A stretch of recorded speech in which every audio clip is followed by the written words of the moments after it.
హాయ్రా, ఎందుకలా ఉన్నావు? నీకు తెలుసు కదరా, నేను స్టాక్ మార్కెట్లో అప్పటి నుంచి మనీ ఇన్వెస్ట్ చేస్తున్నానని. నేను ఒకరోజు నా మొబైల్లో ఫేస్బుక్ యూజ్ చేస్తుండగా అందులో స్టాక్ మార్కెట్ సంబంధించి ఒక యాడ్ చూశాను.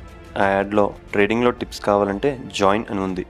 వెంటనే నేను జాయిన్పై క్లిక్ చేసి కొన్ని క్వశ్చన్స్ వస్తే వాటికి ఆన్సర్ చేయగా నన్ను వాట్సాప్ గ్రూప్కి డైవర్ట్ చేసి జాయిన్ చేసుకున్నారు. ఆ గ్రూప్లో అప్పటికే చాలామంది ఉన్నారు.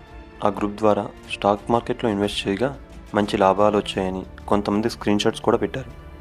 అది నిజమని నమ్మి నేను కూడా ఇన్వెస్ట్ చేయాలనుకున్నాను. తరువాత గ్రూప్ అడ్మిన్ నాకు ఒక లింక్ పంపి ఆ కంపెనీ యొక్క యాప్ ఇన్స్టాల్ చేసుకోమన్నారు. నేను ఆ యాప్ని ఇన్స్టాల్ చేసుకొని నా వివరాలు అందులో ఎంటర్ చేసి వారి యొక్క సలహా మేరకు ట్రేడింగ్ చేయడం మొదలుపెట్టి కొంత అమౌంట్ కూడా ఇన్వెస్ట్ చేశాను. ఆ యాప్లో నాకు తక్కువ ఇన్వెస్ట్ చేసినా ఎక్కువ లాభాలు వచ్చాయి. మొదట్లో నేను 1000 రూపాయలు, ఆ తరువాత 5 లక్షలు విత్డ్రాల్ చేస్తే వెంటనే నా అకౌంట్లో వేశారు. దానిని నిజమని నమ్మి వారి యొక్క సలహా మేరకు విడతల వారీగా లక్షల్లో ఇన్వెస్ట్ చేశాను. నేను 3 కోట్లు ఇన్వెస్ట్ చేయగా నాకు వర్చువల్గా సుమారు 71 కోట్లు లాభం వచ్చినట్లుగా చూపించారు. అది చూసి నేను చాలా హ్యాపీ ఫీల్ అయ్యాను.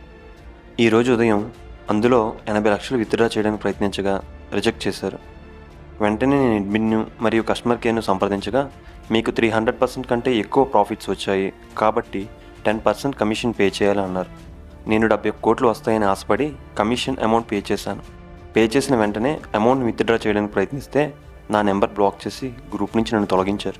ఫేక్ స్టాక్ మార్కెట్ యాప్లో ఇన్వెస్ట్ చేసి నేను మోసపోయానని తెలుసుకున్నాను. సాధారణ వ్యక్తుల నుండి హై ప్రొఫైల్ కలిగిన వ్యక్తుల వరకు ఏ వర్గాన్ని విడిచిపెట్టకుండా నిలువు దోపిడీ చేస్తున్న సైబర్ కేటుగాళ్లు. ఎందుకో తెలుసా?